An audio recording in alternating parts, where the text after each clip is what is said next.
buenas noches a todos, bienvenidos a ADN. Hoy vamos a empezar hablando de esto que vas a ver ahora. Vamos, Jorge.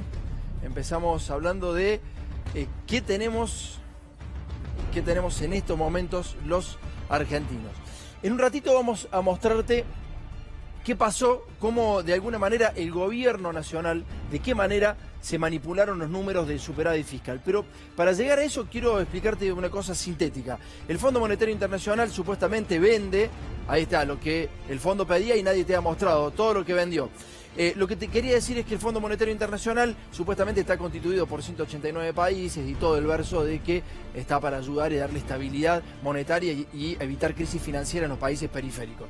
Bueno, ese verso en realidad es para tratar de ocultar el poder de Estados Unidos. Es una herramienta más, un instrumento para el manejo político de los distintos países. En este caso particular ponen a una mujer para suavizar algunas medidas duras que tienen que tomar y en la Argentina se dio básicamente la pinza en estos 4 años. La pinza de la Cámara de Comercio norteamericana, la Embajada de los Estados Unidos, algunos periodistas que pasan por la Embajada de Estados Unidos sin hacer crítica, esto es la descripción objetiva de lo que nos ha pasado, y algunos políticos que responden a la RAP, esa red de acción política que en algún momento te mostrábamos que respondía a la CIA, eso es claramente así, están financiados por Estados Unidos. Estados Unidos pisa ese país y lo que intentan hacer es que los países periféricos vayan al Fondo Monetario Internacional, tomen créditos y no tanto el resultado del interés es lo que busca el Fondo Monetario, sino más bien el manejo de las políticas públicas. Por eso algunos dirigentes políticos, y siempre y sistemáticamente se repite de que los argentinos tenemos y producimos alimentos para 400 millones de personas, pero tenemos gente subalimentadas. O por ejemplo decimos que el combustible está muy caro o que no hay gas, y en realidad es una gran mentira. El combustible está muy caro, pero somos productores de petróleo y además tenemos gas inclusive para exportar. Pero ¿qué pasa? En el medio se lo quedan en los Estados Unidos a través de estas acciones, a través de que, bueno, evidentemente de alguna forma hay que pagar esas deudas, hay que transformar esas políticas públicas nacionales para reverenciar los créditos que nos dan. Bueno, en eso está el país ahora. El 10 de diciembre va a ser muy complicado para Alberto Fernández, que ya ha trazado, o por lo menos ha marcado la cancha, está en México. No fue a Estados Unidos en su primera visita al exterior como presidente electo, sino que fue a México y está en estos momentos disertando en México. Bueno, eso te dije que es lo que pide el Fondo Monetario Internacional y ahora te lo voy a demostrar. Mira, vamos al primer paño, por favor, Jorge. En algún momento el Estado Nacional, el Gobierno Nacional, cuando estaba Duhovne, hace muy poquito, el 12 de julio, dice, el primer semestre cerró con un superávit primario de 30.000 millones de pesos. Esto es una gran mentira, por eso te decía que hay empresarios, hay medios de comunicación y hay políticos trabajando para los Estados Unidos. Veamos qué decía Duhovne en ese momento, dale.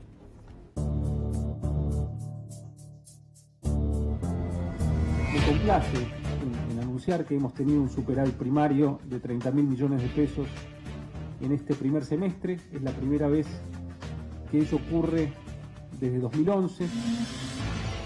En estos 4 años de liderazgo del presidente Macri hemos logrado bajar el gasto primario de la Administración Nacional en 5,3 puntos porcentuales del PBI.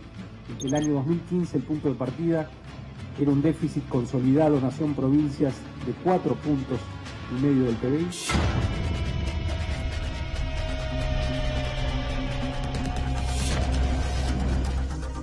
Te quiero explicar esto y en un ratito me voy a México en vivo y directo con Pedro Brigger. Pero te quiero explicar esto. Decían que había superávit fiscal alevoso de 30.000 millones de pesos en julio. Fíjate, por favor, en el próximo paño. Vamos a ver cómo se logró esto. Vendieron la central Brigadier López.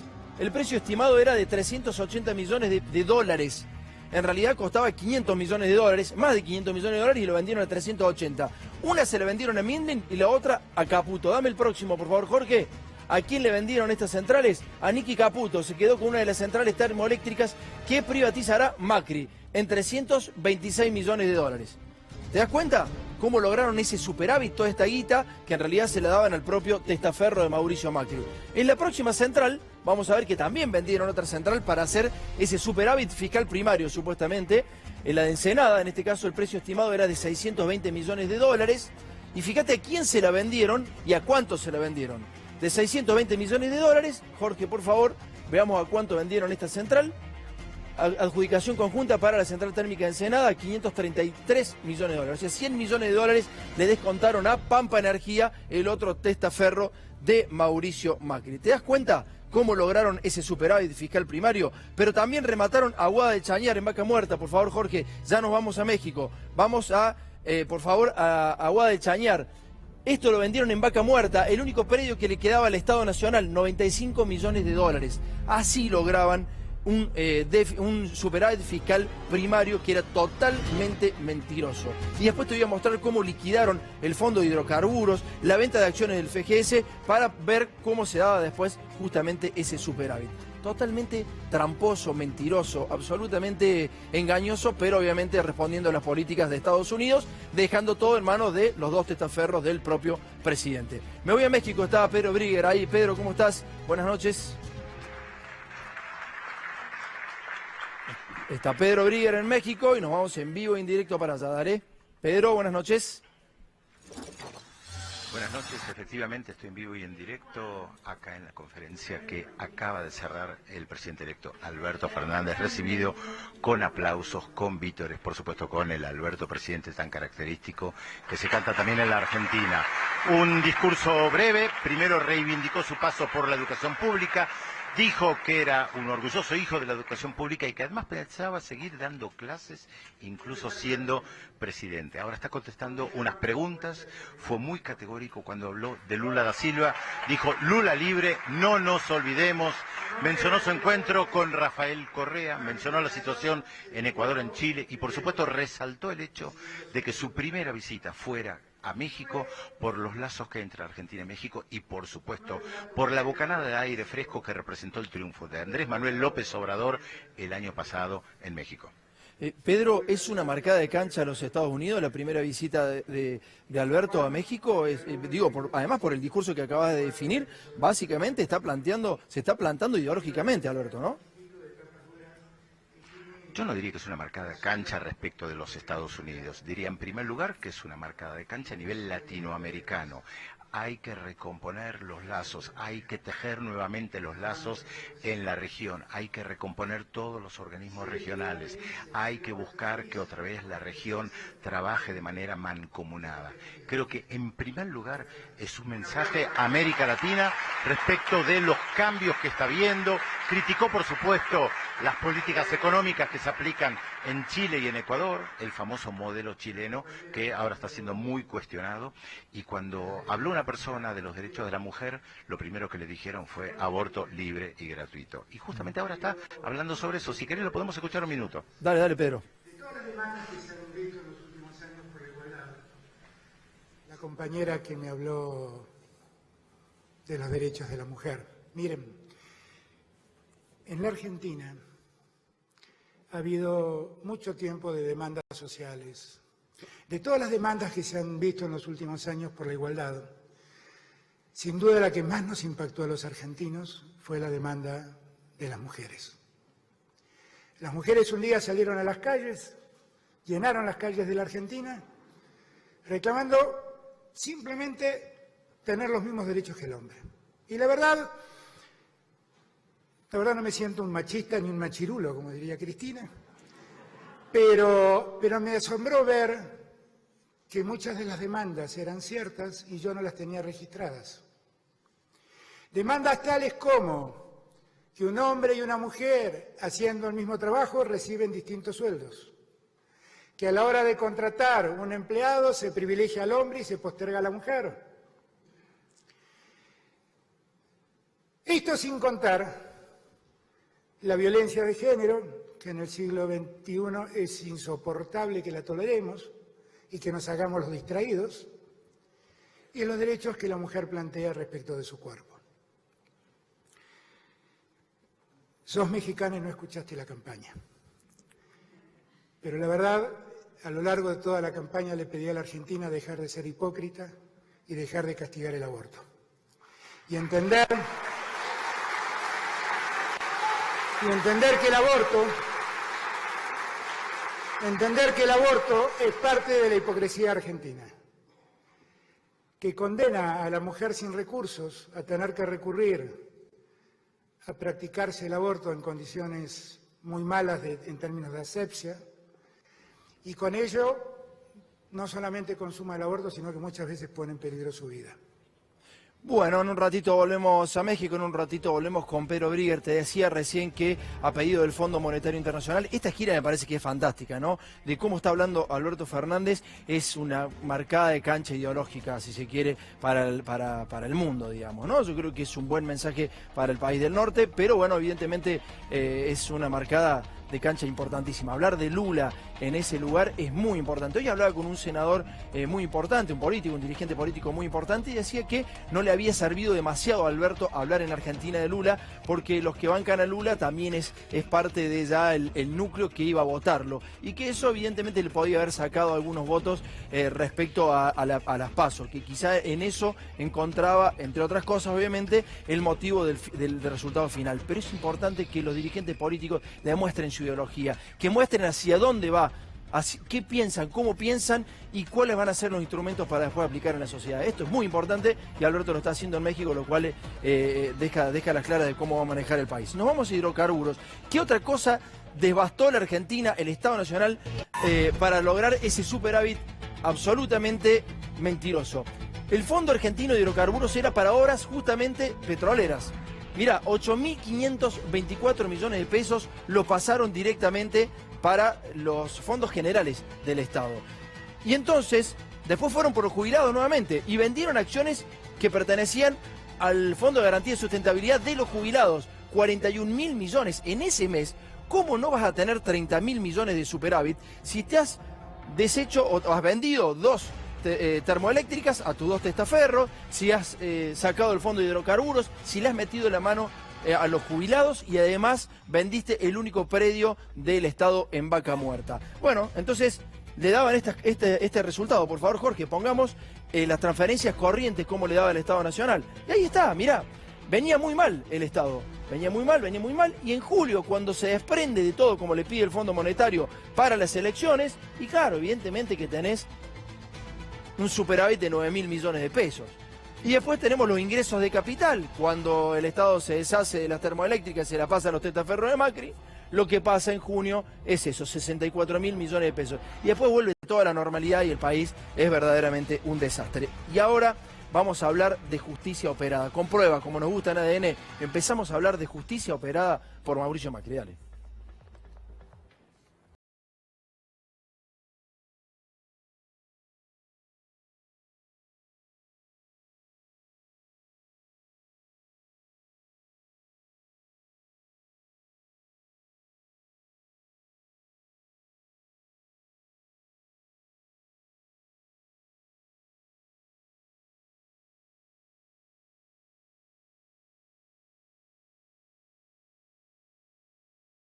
Compañero Jorge, ¿cómo anda?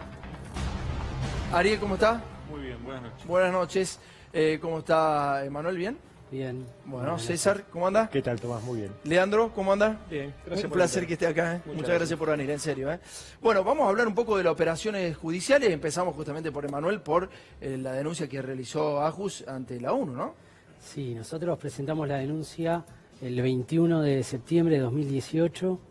La realizamos a lo largo prácticamente de todo el 2018 y es una denuncia que adhirieron los más importantes organismos de derechos humanos de la nación, desde abuelas, madres, hijos, detenidos y desaparecidos, la Liga, APDH, la Asociación Argentina de Juristas. Fue una denuncia que lo que hicimos fue un poco recoger todo lo que habíamos trabajado. Ajus viene trabajando desde principios de 2015 en lo que es la intervención del Poder Ejecutivo en el Poder Judicial. Y cuando llegó principios de 2018 empezamos a ver que no eran injerencias que uno puede ver descolocadas, sino que eran injerencias que tenían que ver con un plan sistemático y estructurado de cooptar el poder. Cuando empezamos a ver los casos en los que habíamos trabajado, nos dimos cuenta de que acá, digamos, había, previo a hacer cualquier tipo de movimiento en la justicia, había antes un plan sistemático. Y pudimos anotar 3 ejes centrales que tienen que ver con la persecución política. ¿Cuáles son los 3 ejes? Contame cuáles son. La persecución política a opositores, la posibilidad de instalar un modelo neoliberal, sí, y después proteger a todo el clan Macri digamos, y allegados con lo que fueron los movimientos de fiscales y la causa Correo, entre otros. Te corto ahí para empezar después a hablar con César y con Leandro, pero lo que van a ver ahora es increíble. Tenemos pruebas claras de cómo comenzó a gestarse una operación justamente contra un dirigente sindical en este caso. Pero para Jorge, antes del tape, por favor, poneme qué dijo Alconada Amón en su libro La raíz de todos los males. Por favor, es el paño posterior al tape. Mira lo que dice, porque de este caso vamos a hablar, ¿eh? Algún día se sabrá todo lo que se habló en la reunión decisiva entre funcionarios bonaerenses y de la Municipalidad de La Plata, empresarios, representantes de colegios profesionales y 2 agentes de la Agencia Federal de Inteligencia. Debatieron en una oficina del Banco Provincia, antes de que se desatara la ofensiva contra el Pata Medina. Vas a conocer pruebas hoy, ahora, en estos 10 minutos restantes, que hablan a la clara de lo que está hablando ahí Alconada Amón. Pruebas de cómo se gestaron esas reuniones, quiénes fueron. Nosotros tenemos sospecha de quiénes fueron porque además lo venimos investigando hace rato y por eso vamos a refrescar con un archivo quiénes podrían haber sido esos agentes de inteligencia que participaron de estas reuniones espurias para perseguir a dirigentes políticos y sindicales opositores, como ahora lo está determinando la ONU. Dale. Doctora, 10 de mayo del año 2016, cuénteme qué pasó ese día. Ese día tuvimos una reunión acá en el estudio de la doctora Balbín. A pedido de ella y de su hijo, atento que había una propuesta muy interesante para hacerle al señor Báez. En ese pedido de reunión, ¿dónde se produce? Ese pedido de reunión se produce en el módulo 6, Lázaro estaba detenido, lo hace la señora Balbín y le manifiesta la posibilidad de tener un acuerdo con él de acuerdo si él se arrepentía o no. Y lo citan finalmente acá en Córdoba, el 991, ¿no? Sí, le dice que había posibilidad siempre y cuando él se arrepienta y impute a la expresidenta, él iba a tener siempre algún tipo de beneficio. Y para garantía le solicitaba, tenía que llevar una persona de su máxima confianza. O sea, él decidió que esa persona de máxima confianza era Martín y me pide a mí que por favor no lo dejara solo y lo acompañe a esa reunión para ver los términos. ¿Quién nos recibe acá, en este estudio? Acá me recibe la secretaria de la doctora, Santiago Viola, y bueno, después se suma a la reunión otro señor de traje, señor Miragaya. ¿Cómo se presenta Eduardo Miragaya? Se presenta como la persona que iba a estar encargado de celebrar el acuerdo. O sea, el encargado de celebrar el acuerdo era Eduardo Miragaya. Sí. En el estudio de Balbín. Sí. O sea, en esa reunión estaba Santiago Viola, Eduardo Miragaya, usted y Martín Báez. Sí. Nos tenían que decir las pautas y si realmente Lázaro estaba totalmente convencido de llegar a un arrepentimiento, ¿no? La presión era demasiada. Imagínense que la doctora Balbín nunca quedó registrada el ingreso al servicio penitenciario. ¿Cuál era el objetivo de estos muchachos de la CIDE? Que él se arrepienta, o sea, yo creo que el objetivo fundamental era que él declare en contra de Cristina. ¿No se animaba a contarlo, doctora? ¿Le dio un poco de temor? Y la verdad que sí, porque bueno, no solamente yo tengo mi familia y bueno, es un tema muy pesado.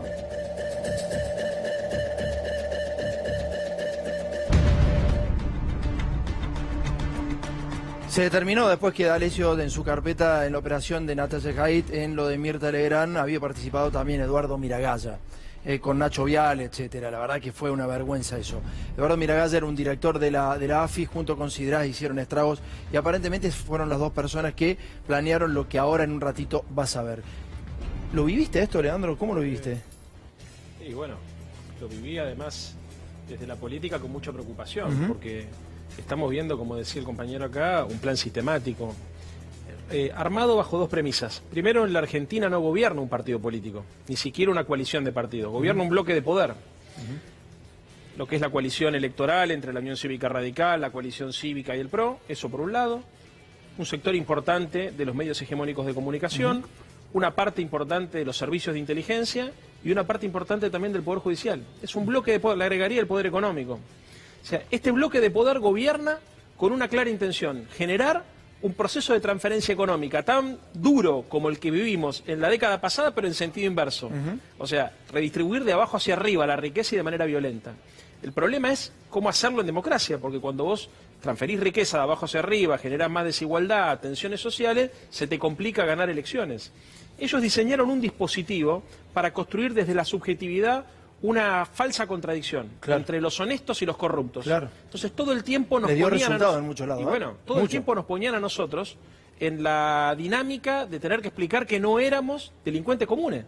Entonces cuando vos... Te han tratado de ladrón en todos lados. Por supuesto, pero a ver, a mí personalmente no, pero me han puesto en una situación de súper... Bueno, si formas parte de un espacio, evidentemente, dicen que el líder de tu espacio es un ladrón y vos sos el representante de los chorros. Por supuesto, sí. Ah, bueno, pero también porque tiene algunas sutilezas. Ellos saben por ahí a cuándo atacarte de manera frontal, cuándo atacarte de manera indirecta. Pero lo importante es, este programa neoliberal que iba a generar estas consecuencias sociales necesitaba de un dispositivo electoral y político para construir sentido a los efectos de mantener la farsa. Uno de los principales objetivos son los dirigentes políticos, como recién decía Emanuel, y los sindicales también. Mira, se han atacado a muchos sindicalistas con poder. Si son ladrones, tienen que estar presos. El problema es cuando se inventan cosas para que esos tipos vayan presos. Y lo que vas a ver ahora es realmente aberrante. Y vamos a hablar del Pata Medina. Te repito, si el Pata Medina es un chorro, que vaya preso de por vida. Pero si no lo es, no le inventes pruebas. Lo que vamos a ver ahora es que la justicia determinó, después de que el tipo estuvo preso, que había sido inventada la prueba. Dale, largamos. ¿Cómo empezó todo esto? Con denuncias anónimas. Igual que en otros casos. Mira, ahí están las dos denuncias anónimas. Una en el Juzgado Federal de Quilmes y en otro en el Poder Judicial de la Provincia de Buenos Aires. Una federal y otra provincial. Casi con las mismas frases. Empiezan con denuncias anónimas en el mismo lugar. Vamos a la próxima, por favor, Jorge. En la próxima podés ver claramente que son las mismas frases. Señor juez, quiero hacer una gravísima cadena delictiva. Acá a la derecha tenés la misma. O sea, son dos denuncias anónimas como actúa la CIDE siempre o la AFI. Y en el próximo ves también, igual, son calcados los párrafos. Fueron presentadas por distintas personas en distintos lugares y en dos jurisdicciones diferentes. ¿Por qué decís que sí, César?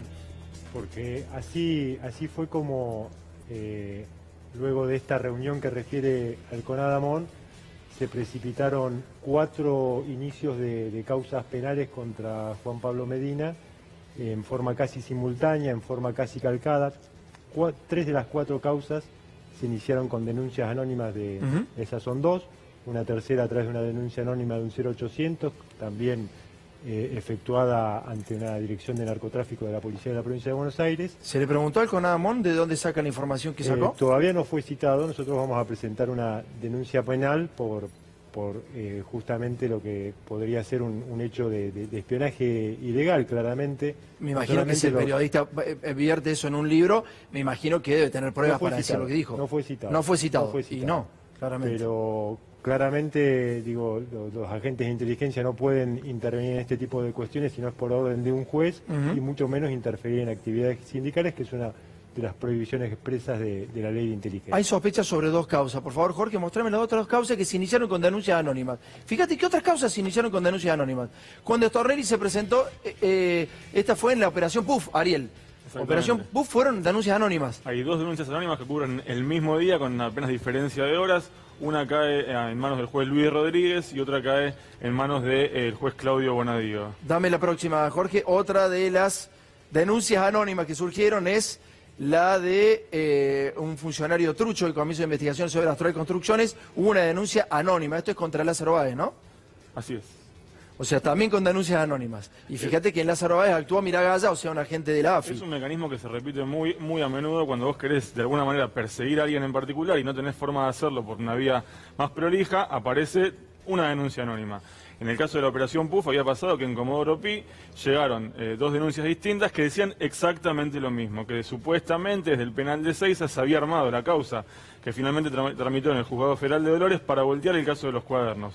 Como en el primer sorteo salió el juez Luis Rodríguez, que no les gustaba a los denunciantes anónimos, que habían... Claro. No les gustaba, entonces la presentaron de vuelta. ¿Y qué hicieron? En ese caso dijeron, la presentación fue a través de la diputada Elisa Carrió y de su grupo de legisladoras afines.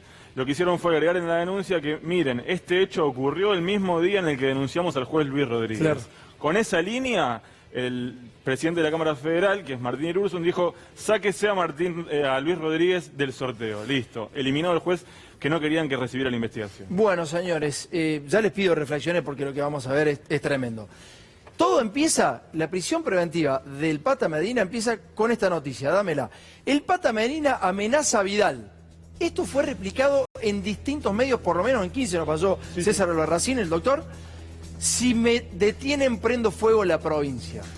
Perfecto, claro, cualquier fiscal que dice, che, a ver, el tipo este está acusado de delitos muy graves con denuncias anónimas, digo, esto es entorpecimiento de la justicia, este puede ser muy peligroso. Y entonces comenzó toda una acción mediática. ¿Qué te dije cuando estaba allá? Los medios de comunicación también son responsables de toda esta situación.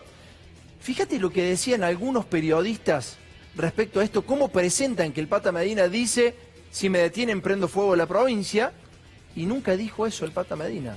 Y entonces cuando vuelven, no saben qué decir esos periodistas, porque nunca lo dijo, y eso es lo que determinó la justicia, y es lo que te voy a mostrar después de esto. Dale.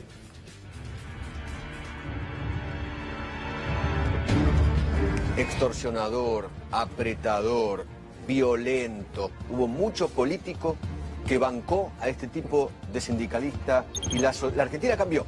La Argentina es otra, no un sindicalismo que te diga, si me vienen a detener a mí, voy a incendiar la provincia. Fíjese cómo lo dijo el Pata Medina hoy. Compañeros, diputados piden lo que Dios manda, lo que Jesús manda, que trabajo y dignidad con las personas que nos defienden. Le hablo a los compañeros, le hablo a mi juventud, que a mi juventud le digo siempre, quiero una juventud sana que sepa pensar. Bueno, muy bien. Es impresionante, porque ahí lo veíamos a este tipo que llama, o le dicen el Pata Medina, ¿no? Gravísimo. Que alguien diga, si me vienen a meter preso a mí, voy a incendiar la provincia de Buenos Aires. Amenazaba con quemar la provincia de Buenos Aires. Mirá cómo lo detenían. La policía fuertemente armado por los antecedentes que teníamos de violencia extrema, de patoterismo, de extorsión, de balazos. Así está la Policía Federal yendo a buscar móviles de la Federal para buscar al Pata Medina, que se fugó. Amenazó con incendiar la provincia. Bueno, Sí, sí. amenazó con incendiar la provincia. Cuando estaba la policía y él estaba hablando en vivo con TN, amenazó con incendiar la provincia de Buenos Aires y no era de palabra.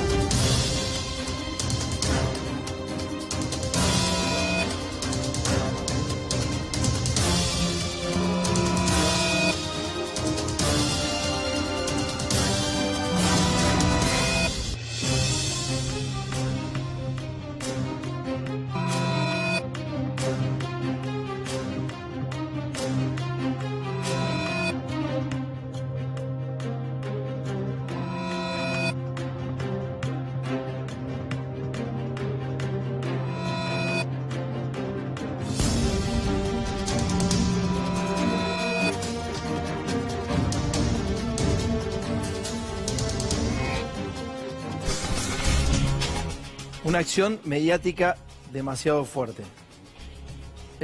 Si tiene algo para decir antes de ver la resolución de la justicia, de lo que dicen de esto, es realmente tremendo. Va a ser lapidario. ¿Tenés algo para decir?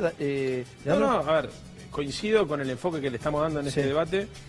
Independientemente de quién sea el personaje, la justicia tiene que actuar de manera transparente, porque lo que hoy hacen con un inocente, mañana lo pueden hacer con un culpable. Al revés, lo que hoy hacen con un culpable, mañana pueden hacer con un inocente, o viceversa. No, pero este muchacho Pata Medina, te puedo asegurar que yo doy clase en la cárcel de Seiza, por la UA, por el programa UA 22, y no es un muchacho muy querido, es un tipo... Pero una cosa es que no sea querido, está bien, Leandro, no es querido, todo lo que vos quieras. Está claro que tienen vicios quizá del viejo sindicalismo, también algo harán los empresarios para que uno se tenga que poner de la forma en que se ponen, pero digo, no estamos poniendo en tela de juicio eso. Si es bueno o malo dentro de la cárcel, estamos diciendo, ¿esto fue verdad o no fue verdad? Y si no fue verdad, ¿por qué se hizo? ¿Por qué los medios de comunicación fueron de la manera en que fueron? Porque claro, te lo decía recién, hoy es contra el Pata Medina, mañana es contra vos, contra cualquier persona, y vas preso porque a los medios se les ocurre admitir una directiva que le dan desde arriba claramente, César, ¿no? Exactamente, está claro, como lo dijo Alconadamón, aquí luego de estas noticias o de esta presión mediática se formaron dos causas, se iniciaron por coacción agravada contra Juan Pablo Medina. En una de ellas estuvo 90 días preso en base a los recortes periodísticos. La causa eran todos estos recortes periodísticos que vimos, y después de 2 años de investigación, bueno, se determinó que era lo que había sucedido. Pero para nosotros gravísimo, porque teníamos que demostrar que lo que decían Clarín y lo que decían todos los titulares de los medios había sido mentira, en una lógica absurda donde la justicia ya había decidido como si fuese verdad esto que, por otro lado, él no lo había dicho, y estuvieron 2 años buscando alguna grabación o algún testimonio de alguien que refiriera haber escuchado, y obviamente con resultados... Eso es lo que dice el abogado del Pata Medina. Vos podés creerlo o no, ya vamos a ver los resultados reales de todo esto. Sí, Leandro. No, aparte de la operación, también me acuerdo el día que lo encarcelan al Pata Medina, un sector de los medios hegemónicos lo vendían como un sindicalista acá. Dice, claro, era sindicalista acá, sindicalista acá. Bueno, aclarémosle a la gente que el Pata Medina no tiene nada que ver ni con el Frente para la Victoria, ni con Unidad Ciudadana, ni con el Frente de Todos. ¿Es una metodología esto? ¿Es parte de la metodología? Es parte de la metodología, y nosotros lo manifestamos en la denuncia en una cápita especial, y por eso en el documento que está circulando, que emite García Sayán, se lo emite al presidente de la Nación, habla de que la opinión pública debe mantenerse informada, porque... ¿Cómo? ¿Cómo se mantiene informada con estas cosas? El problema está ahí. Ahí es donde tiene que entrar el juego político y la política para poder volver a poner en valor, por ejemplo, la ley de medios y la posibilidad de que haya mayores medios y una mayor distribución de los medios. Vos sabés que eso es imposible, Manuel, ¿no? Yo sé que eso es... No digo imposible, yo sé que eso es muy difícil. Imposible no es nada. Yo creo que en todo caso habría que trabajar. No soy político para poder decir cuáles son las soluciones. Yo sí... lo que hicimos, y soy abogado y me dedico al ejercicio de la profesión, y en ese reconto que hicimos tenemos una cantidad de archivos periodísticos. Uno de los casos más emblemáticos fue el ataque que está en la denuncia, el ataque a Gil Carbó, que empieza desde mucho antes. Bueno, esto tiene similitudes y te quiero mostrar ahora el resultado de la justicia. Recién vimos el embate de todos los medios de comunicación sistemáticamente diciendo que el Pata Medina había dicho algo que no había dicho. Vamos con la resolución 1, por favor, Jorge. Poder Judicial de la Provincia de Buenos Aires, cédula de notificación, el 18 de octubre, la imputación fiscal encuentra basamento solo en recortes periodísticos. Escuchen esto, ¿no? La imputación fiscal encuentra basamento solo en recortes periodísticos. Habiendo analizado la cuestión, adelanto que el sobrecimiento impetrado tendrá favorable acogida. Para ello, considero oportuno efectuar un somero repaso que ha tenido la presente pesquisa a los efectos de resaltar la ostensible orfandad probatoria de la que adolece la misma en el actual estado investigativo. Vamos con la próxima. O sea, ahí queda claro que solamente fue imputado por los recortes periodísticos. Los letrados denuncian que Juan Pablo Medina, en el contexto de una conferencia de prensa ante los medios de comunicación, habría expresado: si me llegan a detener, le vamos a prender fuego a la provincia. Las afirmaciones referidas se encuentran acompañadas con fotocopias de recortes periodísticos. Motivaron el requerimiento de detención obrante, o sea que lo detuvieron por eso. El señor agente fiscal, de fecha 13 de marzo de 2018, solicitó al señor director a cargo de la Delegación Departamental de Investigaciones los registros fílmicos de lo que había dicho el Pata Medina. De ahí no surge absolutamente nada. Después se lo mandan a lo mismo, a Artear y a la empresa Plus Ya Noticias. Y en el próximo paño vamos a ver qué dice la justicia. Sobreseer al señor Juan Pablo Medina. Ahora, contámela. Hicieron una causa, lo metieron preso a un tipo, y después de que tuvo preso el tipo, por las dudas, por recortes periodísticos, por algún irresponsable, yo digo que va más allá de responsabilidad. Esto es guita, es plata, van en dólares, van los verdes. Hubo un plan sistemático muy bien programado, y claramente estas cosas pasan porque hay plata. Uno no puede ejercer tan mal la profesión. Cuando uno es profesional, lo que hace es pedir documentos. El periodista no es el que investiga y se mete en todos lados y saca. En algunos casos sí, pero son casos menores, sino que se nutre de la información que le da la fuente. Y tiene que solicitarla. Uno no puede decir, no, el Pata Medina es un delincuente, es un asesino, es un violador, porque a uno se le ocurre porque le pusieron plata. No, si hay pruebas, se puede afirmar. Fueron afirmaciones mediáticas con las cuales un tipo terminó preso. Y hoy es el Pata Medina, mañana es Leandro Santoro, será César Albarracín, será Emanuel, será Ariel, será Jorge, seré yo, será el que se les cante a los medios, será el que se le cante al gobierno de turno. Lo sobreseyeron finalmente, la justicia sobreseyó a un tipo que lo metió 90 días preso. ¿Quién se la banca a estar preso 90 días? Porque solamente recortes periodísticos dicen que uno es un delincuente. Bueno, los dueños de este canal lo tuvieron 1 año y medio en cana. A los dueños de este canal lo tuvieron 1 año y medio en cana. Por un delito, digamos, que no hay nadie preso en la Argentina.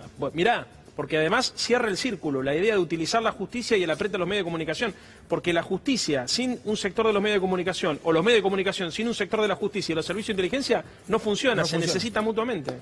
Ahora, Leandro, ¿por dónde arranca el próximo gobierno a empezar a desarmar semejante trama de manipulación de la justicia? ¿Por dónde empieza? Por la AFI. ¿Y qué haces con AFI? Yo no puedo hablar de eso. Pero... No, pero ¿qué haces con AFI? Bueno, pero está claro que todas estas cosas surgen de algún lugar.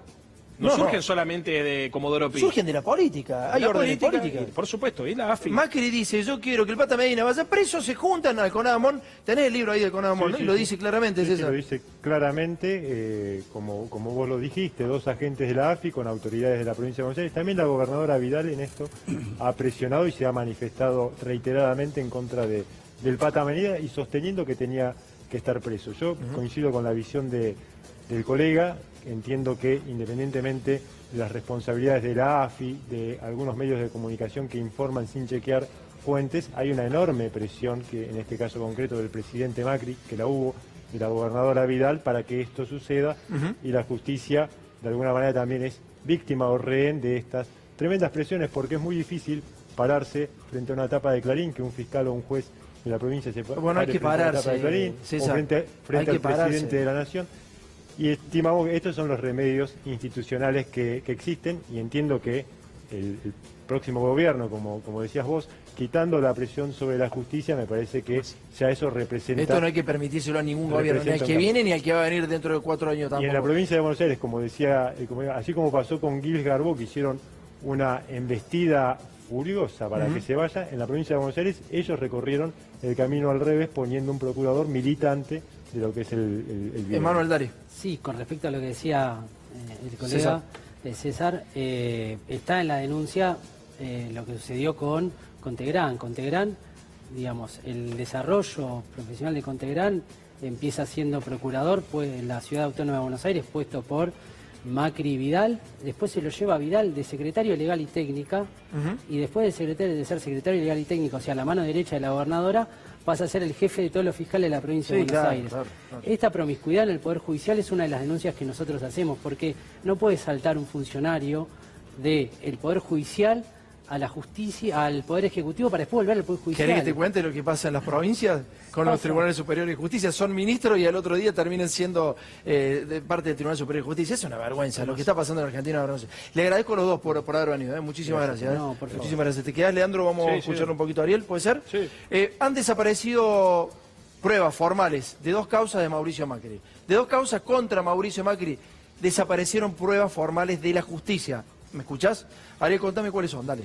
A ver, hay mucha preocupación a nivel judicial porque en 2 expedientes muy sensibles, como son la causa del Correo Argentino Sociedad Anónima, en la que se investiga si el gobierno intentó aceptar quiso aceptar un ofrecimiento abusivo por parte de la empresa en el marco de una deuda que esa misma firma tiene con el gobierno y con el Estado, básicamente, han desaparecido algunos elementos de prueba, o por lo menos eso están diciendo desde el gobierno, que hubieran dado cuenta de las supuestas reuniones que mantuvo Oscar Aguad, quien fue entonces ministro de Comunicaciones, con sus inferiores para armar lo que fue luego la aceptación del ofrecimiento espurio. Bien, las causas M, desaparición de documentos claves. Causa Correo, los originales de las notas que cuentan reuniones de Aguad ¿con quién? De Aguad con quien era entonces su segundo, Juan Emanuel Mocoroa. A ver, en la causa del Correo se está investigando a nivel justicia federal si el gobierno intentó aceptar una oferta que era perjudicial para las arcas del Estado. En simultáneo, la Procuraduría de Investigaciones Administrativas, a cargo de Sergio Rodríguez, investiga si además de querer aceptar ese ofrecimiento, habían sido parte del armado de esa oferta que no le convenía al Estado argentino y que sí le convenía a la empresa del Grupo Macri. Bueno, en ese expediente hay algunas notas que dan cuenta de encuentros previos entre Mocoroa y los representantes del Correo Argentino, y luego también de encuentros entre Mocoroa y Aguad, donde evidentemente estaba pergeñando la maniobra para aceptarle el ofrecimiento que no le convenía al Estado. Bien, ¿y cómo desaparecieron? ¿Cómo desaparecieron esas pruebas? Cuando la PIA, la Procuraduría de Investigaciones Administrativas, le pide al Ministerio de Comunicaciones y luego a Modernización, porque Comunicaciones se desintegra para pasar a ser parte de Modernización, las notas originales que dan cuenta de esos encuentros entre Aguad y su segundo le dicen no están, no las encontramos por ninguna parte. Le preguntan a Mocoroa, ¿las tiene usted? Y dice, no, yo cuando me fui del Ministerio de Comunicaciones las dejé en su lugar, es parte del documental público. Es gracioso, ¿no? Es triste. Es gracioso. Lo podemos tomar con risa, pero es triste. Si se comprueba que estos documentos fueron destruidos, que alguien los robó, que fueron sacados, es un elemento para dictar una prisión preventiva eventualmente. Porque están haciendo un entorpecimiento de investigación.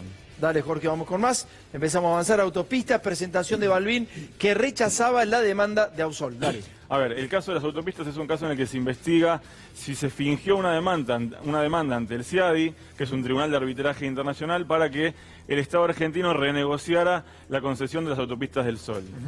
Esa demanda tenía una exigencia dineraria por un atraso de lo que eran las tarifas de las autopistas. ¿Qué hace el Estado argentino cuando Ausol lo demanda ante el CIADI? Va y dice, miren, este pedido que está haciendo Ausol es un delirio, no corresponde aumentar las tarifas, no corresponde que nos reclamen una deuda que finalmente le implicó al Estado pagar 500 millones de dólares. Dice, esto no corresponde. Es la primera presentación del Estado argentino cuando en la Procuraduría del Tesoro estaba todavía Carlos Balbín. ¿Qué pasa? Cuando el juez Canicoba Corral le pide a la Procuración del Tesoro que mande cuál fue la presentación del Estado ante el CIADI, mandan un montón de documentos, pero no figuraba esa presentación. Claro. Cuando el juez se lo pide al CIADI, el CIADI le dice, miren que la primera respuesta que dio el Estado argentino fue esta y decía que no correspondía satisfacer esta demanda que estaba realizando Ausol. O sea que la primera presentación del Estado argentino que daba cuenta de que el pedido de Ausol era un delirio, que era extravagante, que era extremadamente oneroso y que no tenía que ver con la eventual deuda que podía tener el Estado con esta firma, bueno, ese documento desapareció. No está. Y el último punto, ¿qué otras cosas desaparecieron de las causas que tiene en contra Mauricio Macri? La de vialidad, el expediente con detalles de obras judicializadas. ¿Eso también desapareció? Es así, hay una obra que tiene que ver con la ampliación de la Ruta 8 a la altura de San Antonio de Areco, donde está siendo investigada IEXA y su posterior SACDE. IEXA se convierte en SACDE. Esa causa empieza porque en su momento Iguacel se presenta ante la Municipalidad de San Antonio de Areco y dice no corresponde que le cobren impuestos municipales a pesar de que la obra se está expandiendo más de 1 kilómetro sobre el terreno en el que estaban trabajando, por lo cual estaban yendo a cobrar por los territorios ocupados.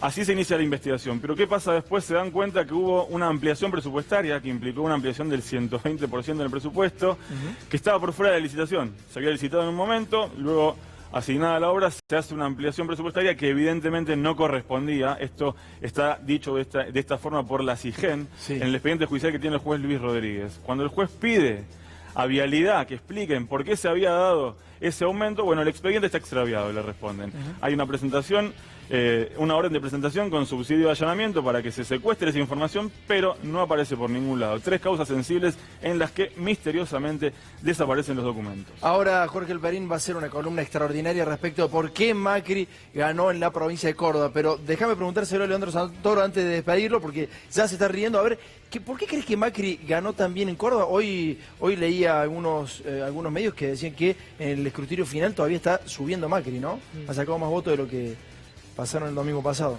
La verdad que es para hacer un congreso de sociología. No sé, sí creo que... En Capital también le fue bien. Sí. A ver, creo que hay algo que es innegable, que ellos han construido desde la subjetividad un relato convincente para un sector de la sociedad. Objetivamente no hay motivo para votarlo a Macri, porque no le fue bien a ningún sector de la sociedad. ¿Y cuál es el relato convincente? ¿Por dónde crees que pasa? Y pasa por esto de la construcción de las falsas antinomias entre honestos y corruptos, entre la idea de un partido republicano y un partido populista que viene a degradar la república.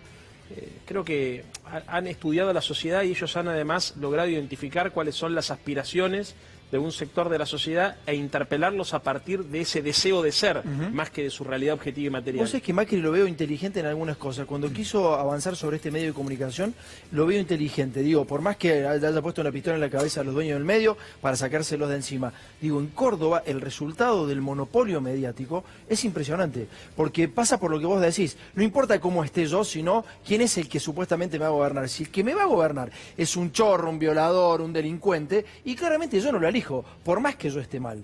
Y ese es el mensaje que ha entrado en Córdoba. Bueno, gracias al monopolio mediático. No existe un C5N en Córdoba local, digamos, ¿no? Bueno, el blindaje mediático forma parte también del dispositivo de poder, porque todos estos casos de corrupción que vos estás diciendo alcanzan como que para por lo menos aquella persona que no se considere peronista no lo ponga Macri en el lugar de la honestidad y la transparencia, porque a vos puede no gustarte el peronismo, podés tener diferencias con el kirchnerismo, pero de ahí a decir que este es un gobierno honesto y transparente, se me ríe en la media, Tomás. O sea, y creo que a la gente también... Lo más importante es entender que más temprano o más tarde, viste, la realidad mata el relato, y yo creo que esto fue lo que pasó, y ojalá en la Argentina de los próximos años podamos subir la vara al punto tal que si hay una derecha que se enfrenta ideológicamente con el modelo nacional y popular, por lo menos sea honesta y lúcida. Esta derecha es bruta y encima corrupta. Gracias, Leandro, gracias por haber venido en serio, viejo. Me voy con Alperín. Jorge, todo tuyo.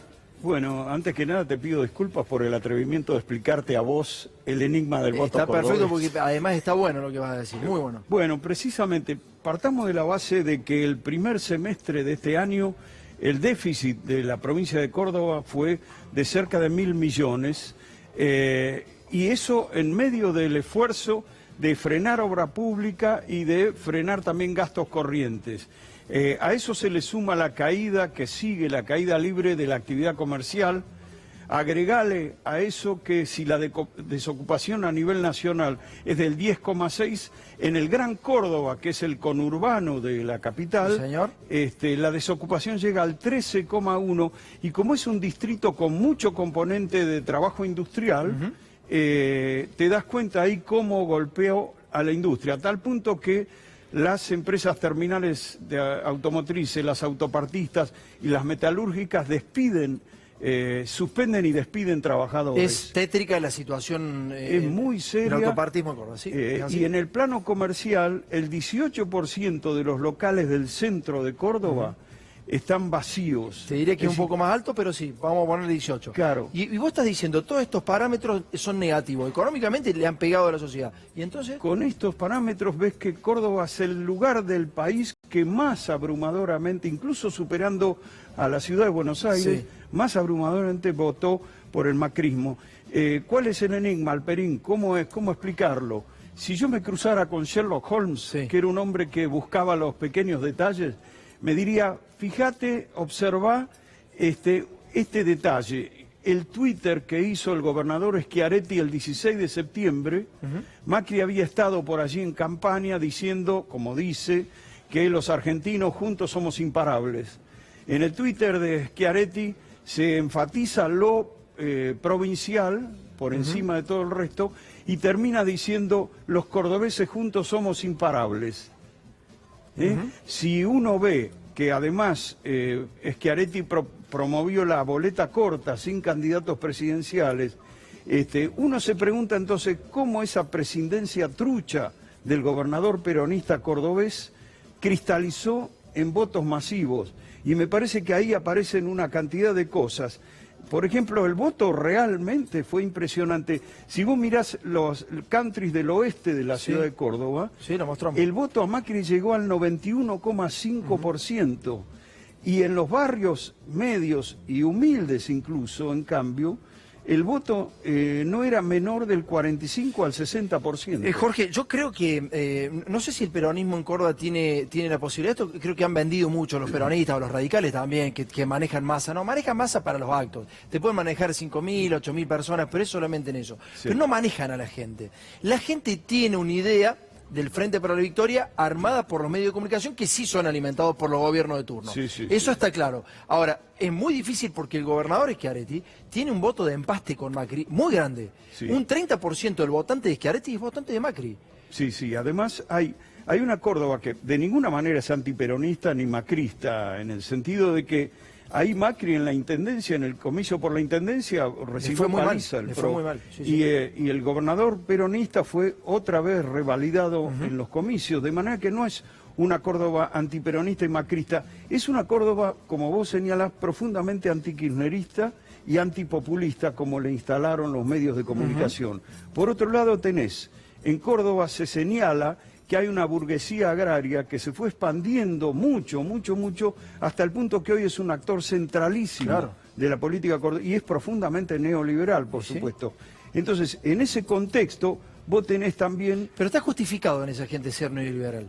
Claro. Hay gente que tiene justificado ser neoliberal y hay gente que no le encontrás explicación, digamos, ¿no? Hay gente que no le encontrás explicación, pero también está instalado un tercer mito de la Córdoba revolucionaria, que no es, a la Córdoba conservadora, que no es la explicación.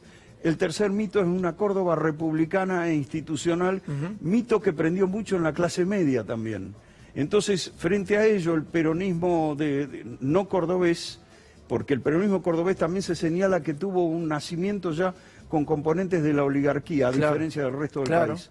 Entonces, el peronismo no cordobés, para esos cordobeses que toman esos mitos, es también lo malo, lo que hay que desalojar, lo que hay que impedir.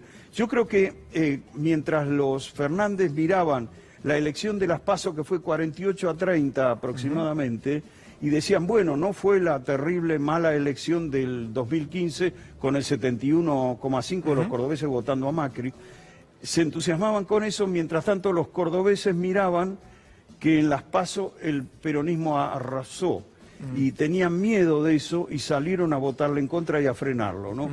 El precio que están pagando y que van a pagar por eso es altísimo. Hablo de los cordobeses, pero también hablemos de la Ciudad de Buenos Aires, ¿no? La Ciudad de Buenos Aires también fue altísimo el nivel de votación que tuvo Macri, muy cerca del de Córdoba. Nos vamos a la tanda, ya volvemos, dale.